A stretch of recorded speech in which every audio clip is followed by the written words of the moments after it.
everybody. This is Kevin Davidson, your host for Kevin's Corner, Real Estate from a Marketing Perspective, and this is episode number 93.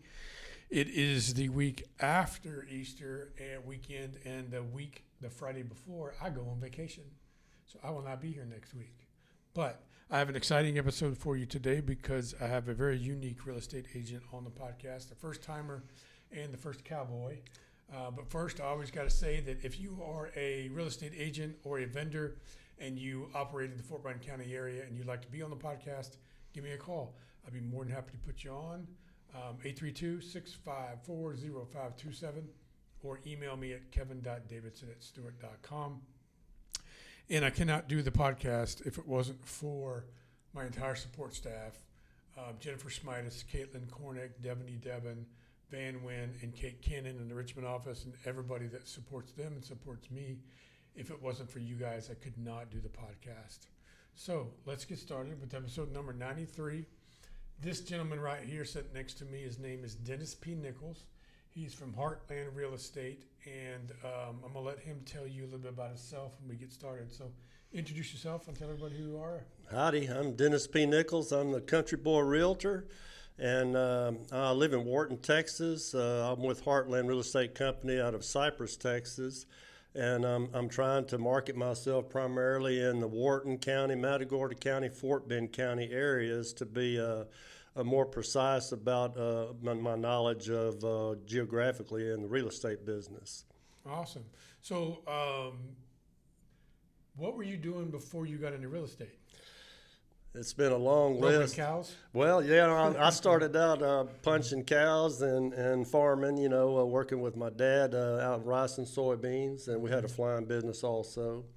Okay. Grew up in the country, back when they called us kickers. And oh, yeah, I remember that. The Redneck Kickers. There used to be a radio station called KIKK here in Houston a long time ago. Gillies was around in Pasadena. Gillies in Pasadena, goat ropers, need love too, and all that kind of thing. Yeah, okay. So it was a good time. And I ventured into sales, selling insurance when I was 23. And lasted a few years. I've sold farm equipment. I've sold ladies' clothes in 5 states. And eventually I got in the car business, and I lasted 28 years in that. Really? That was the bulk of my experience in sales, and very educational, but also very rewarding. Used or new car sales? Both. Both. Really? Primarily new. I was a finance manager, sales manager, internet manager, internet salesman. So I pretty much made the rounds in the car business. Why'd you leave doing that? I got burned. Those guys make pretty much good money. I made good money for a long time. But you work all the time, don't you? A lot of hours. 6 days a week, minimum 6 days a week, and 12 hours a day a lot of times, especially during the summer. 9 o'clock is really never closing time. It could be 11 or even midnight. Yeah. When I was younger, it was great. I enjoyed it, but once I turned age a little bit, it got a little bit too much. It just I didn't have to work that hard anymore anyway. Yeah. So I stepped away from the car business. And then you decided to go from car sales to real estate?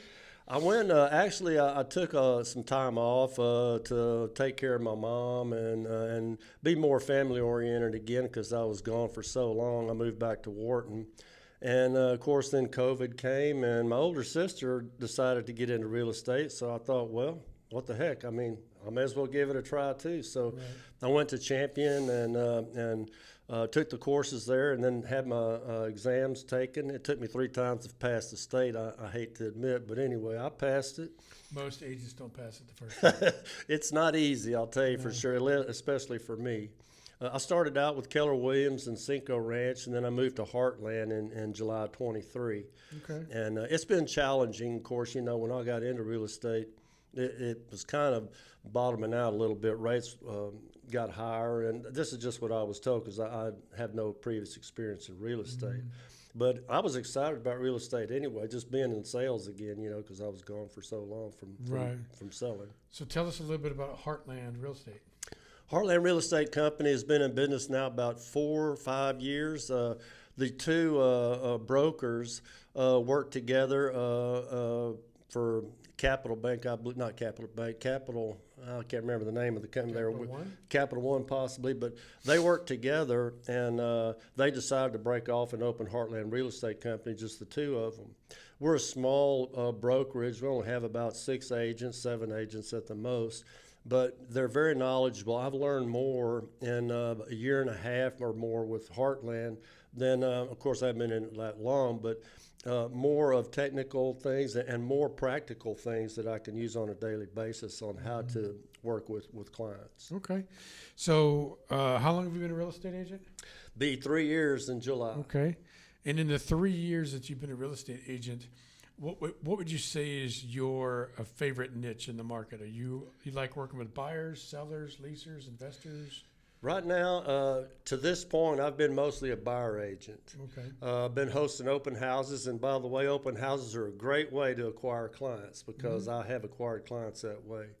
I'm still in the learning stage. I have had a listing, so I've got a little experience with that, thanks to my brokers. But I'm really trying to venture more in the country now. I'm really interested and excited about getting into farm and ranch as well. Okay, awesome. And so you would consider yourself an expert in the Wharton County area, and what cities are in the Wharton County area? Wharton, East Bernard, El Campo, and of course Bay City's in Matagorda County, but I'm familiar with Bay City quite well. Okay.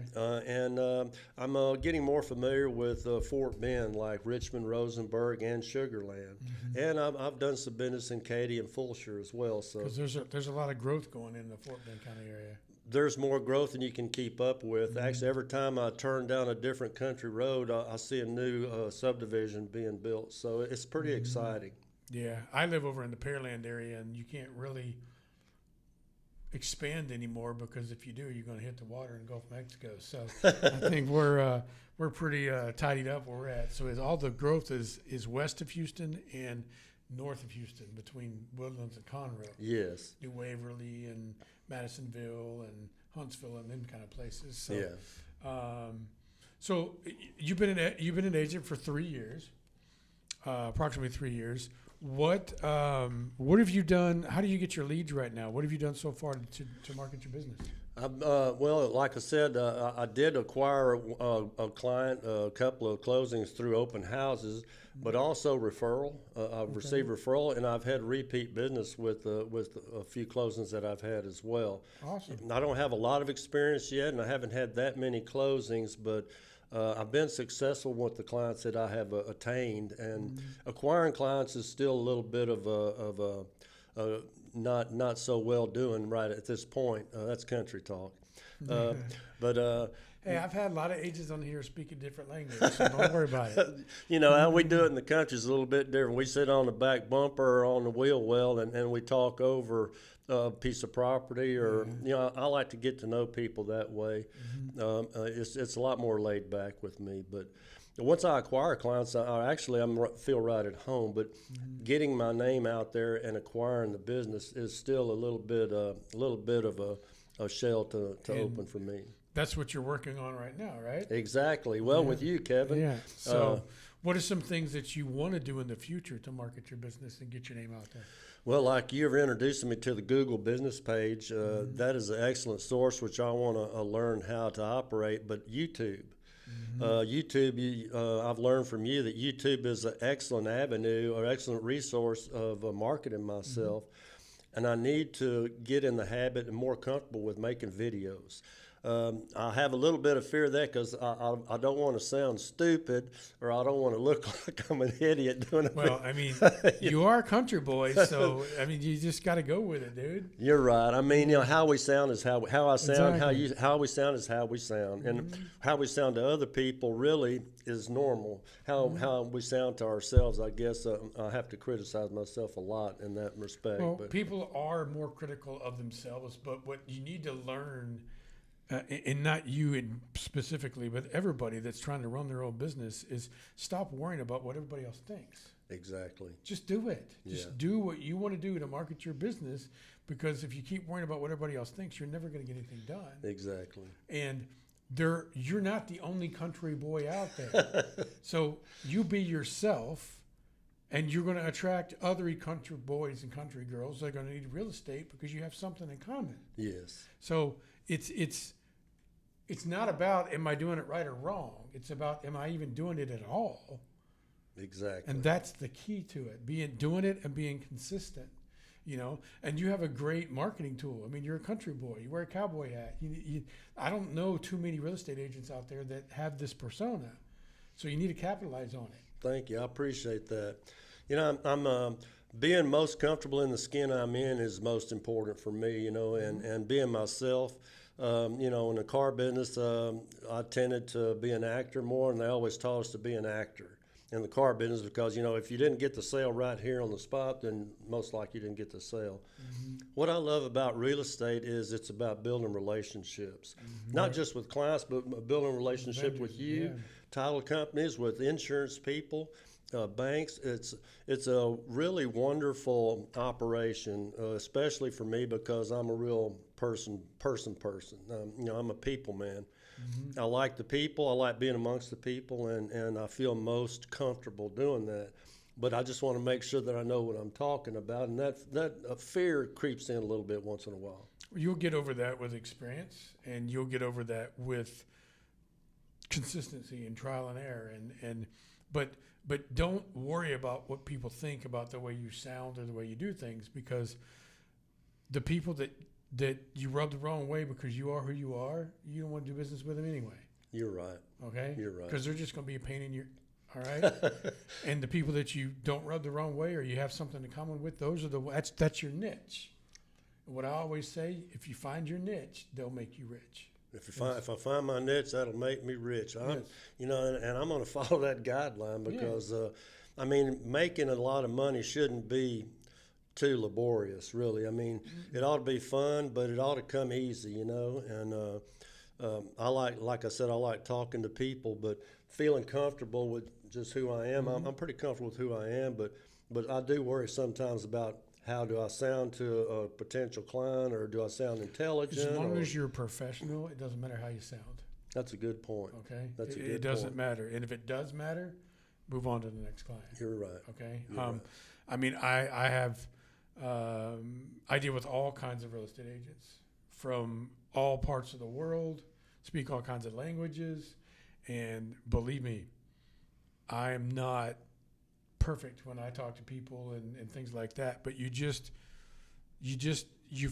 go with the conversation, you watch for things and you listen for things, and you can figure out pretty quick with some people, okay, maybe I don't do this, or maybe I don't say this, or I don't say it this way. Yeah. And as long as you do that and you're professional, you'll be fine. Yeah.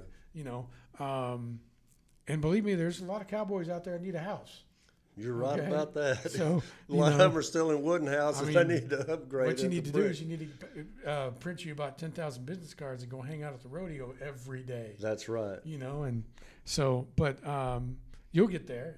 And social media, once we get you doing video and getting them on social media and things like that, get you a website. We got a brand, we got a logo and all that stuff. So you'll be out there. You'll be fine. And you already have a differentiating, unique persona that most agents don't have. Well, thank you. I really appreciate that. And it's very important that you know that and understand that that's a positive, not a negative. Okay. Well, thank you. I appreciate you saying I'm a that. middle-aged, bald-headed heavy metal freak that plays guitar. You're a cool dude in my book. But bottom line. Most people wouldn't, see that in me. But, look, But so if I was a real estate agent, I would incorporate my love of music into my marketing. Be your brand. Right. Not because I want you to start listening to Metallica, but because there's going to be other people out there that want real estate that also play guitar or listen to heavy metal. That's true. And when they call me for real estate, we've already got a connection. That's right. I don't have to sell them. They're going to call me because they want me to help them sell a house, but we're going to talk for 2 hours about my guitar. Find something else to talk about besides real estate. That's like same thing with you. Yeah, you're right. So don't shy away from it. Put it out there. Okay. Okay. Market myself as now Cowboy you help me Realtor. with my brand, Country Boy Realty, which is a lot shorter than my full name. But I always found that yeehaw is a pretty good icebreaker. If I say, I've never said that to somebody that I didn't get a smile or a laugh out of them. It definitely is a conversation starter. It really is, and I'm comfortable with that. So and we're going to figure out how to get that, yeehaw on your videos. Exactly. So that'll be your Incorporate. trademark. Yeah, trademark EHI, and it's on my business card. And people, they look at my business card and they'll look at it and they'll say EHI. Yeah, That's the exactly. first thing they mention when they see it on my business card. So if I was just a normal person out there looking for real estate, and I looked on the internet for real estate and I found your information, I decided to call you. What can I expect in our first phone conversation from you about my needs in real estate? How do you handle someone that contacts you for the first time? Let's say for the first time, if you call me, of course, we would introduce ourselves, and I would ask you what part of the market are you interested in, and mostly it'd be residential, obviously. And so I'd begin to try to find out a little background on them. How long have you lived in the home you're in, and where would you like to move to, and what size house, or how many people, how big is your family, or what are your wants and what are your needs, and what is your potential budget that you're comfortable with, just to try to get some basic information to try to establish a line of communication, and I can take notes at the same time and create a history with this person so they know that their interests are important to me. What's important to you is important to me because I need to fulfill your needs or help you fulfill your needs in buying your home. And what happens if they call you and say, I would like to buy a house, but I don't have down payment money, or I don't have good credit, or, do you have vendor relationships that can help them fix those kinds of things? I have one banker friend, vendor in particular, who is a genius at helping people. Not only does she want to try to get their financing, she knows a lot about fixing credit and other means of like down payment assistance. She's really a top-notch professional when it comes to that. So immediately I go to Catalina. And I say, hey, Catalina, I have a client here, and they may or may not have issues, but can you please call them to initiate a conversation about financing? Yeah. She did it just the other day with a client that I hired out of Chicago. All right. And do you make sure that clients of yours are you're transparent about what your expectations are of them as your client, and what their you find out what their expectations are of you? I need to get better at doing that. I need to really design a plan, and we have one with Heartland to find out what they expect out of me. I'll right away tell them what they can expect from me.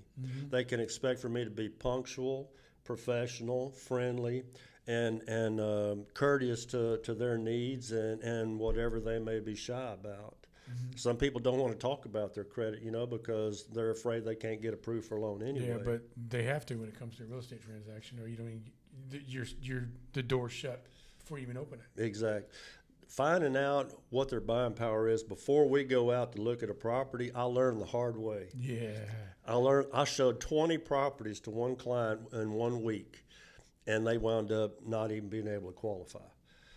That was a frustrating but educational process. You bet you ain't gonna ever do that again. I promise you, I still have the tendency to want to go get out there and start showing them properties.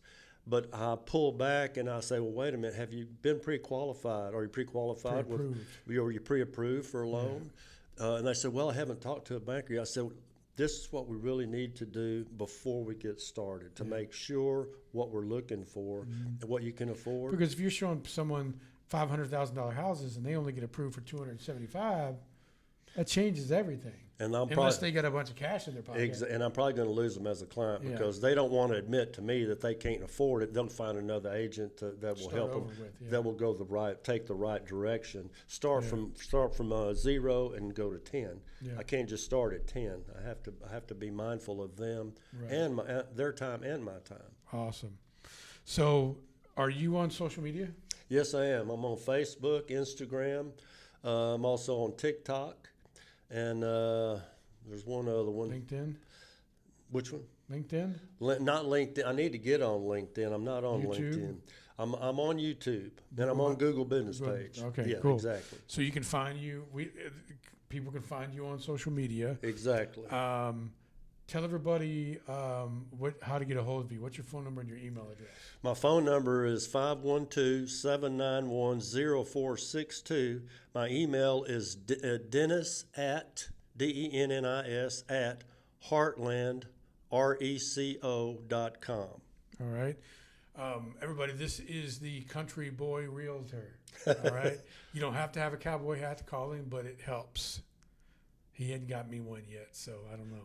But, so tell everybody your phone number one more time. My phone number is 512-791-0462. And my email is DENNIS at heartland, HEARTLANDRECO.com. Awesome.